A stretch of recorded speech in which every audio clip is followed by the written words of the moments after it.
Want Safari to remember your logins or stop it from doing so? Here's how to easily turn autofill of usernames and passwords on or off.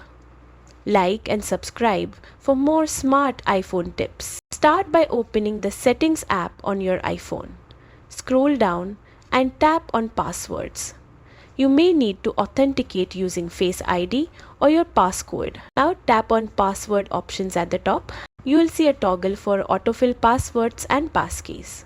To enable it, make sure the switch is on. To disable it, just toggle it off. When autofill is enabled, Safari will automatically suggest saved usernames and passwords when you visit login pages. If it's turned off, you'll need to enter them manually every time. That's how to control Safari's autofill for usernames and passwords.